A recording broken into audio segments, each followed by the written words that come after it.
Lawmakers and various sectors continue to hold public consultation on the proposed anti-political dynasty bill. Mobile journalist Amy Atienza is in Cebu City to give us the latest. Amy, what should we expect from the consultation?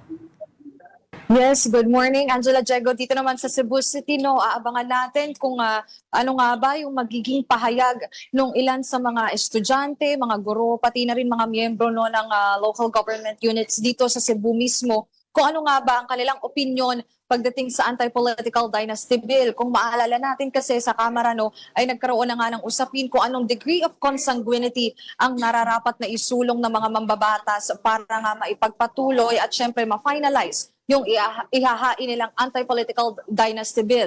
Kanina ay nakausap na rin natin si Congressman Egay Erice at sinasabi niya na crucial at very important na magkaroon nga ng ganitong public consultations dahil dito makikita kung ano nga ba yung nararapat nga na degree of consanguinity, maging yung mga issue na kailangan pang talakayin ay masasabi na rin daw kasi dito. Bukod pa dyan, nabanggit na rin ni Kong Erice na after nito ay syempre doon mapapatunayan na kinakailangan nga din yung kanyang na-propose na bill kung saan ang sinasabi niya doon sa bill niya mismo naman ay yung second degree of consanguinity at for him daw kasi, kaya daw second degree of consanguinity ang kanya isinusulong ay dahil nga daw sa kanya ding experience mismo kung saan marami na raw siyang political dynasties talaga na natalo sa mismong area niya sa Caloocan. So nakikita niya na mahihirapan kasi at imposibleng maisulong kung fourth degree of consanguinity yung ipagpapatuloy sa Kamara. Na tanong din natin kung may timeline na ba, pero since yung Senate daw nagpahayag na by March ay hopefully nga daw sa Kamara ay ganun din yung magiging timeline para nga daw sabay na magpa-process itong mga anti-political dynasty bills sa lower at sa upper houses.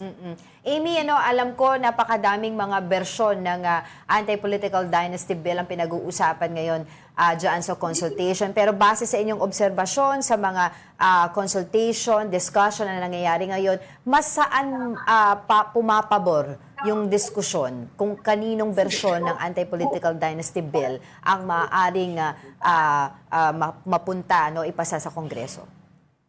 Well, so far, nakita natin yung list ng 24 past bills about anti-political dynasty sa Kamara, mas marami yung nagsasabi na nasa second degree of consanguinity yung nararapat. And actually, narinig din natin yung hearing talaga ng House Committee on Suffrage and Electoral Reforms, maraming nagdebate at nag-argue nga na dapat second degree of consanguinity dahil mahihirapan din hindi lamang yung mga mambabatas, maging yung Commission on Elections na mamonitor nga yung hanggang fourth degree of consanguinity.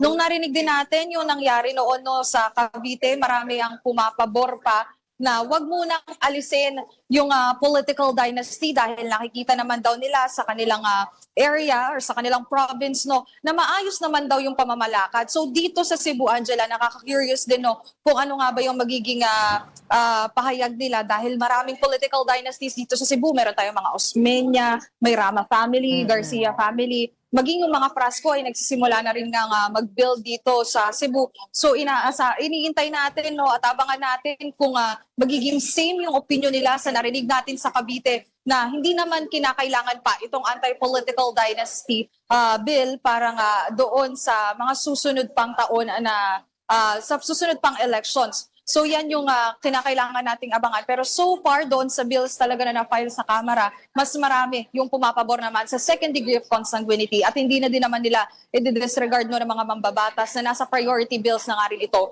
ng Pangulo. Alright, maraming salamat. Mobile journalist Amy Atienza reporting from Cebu.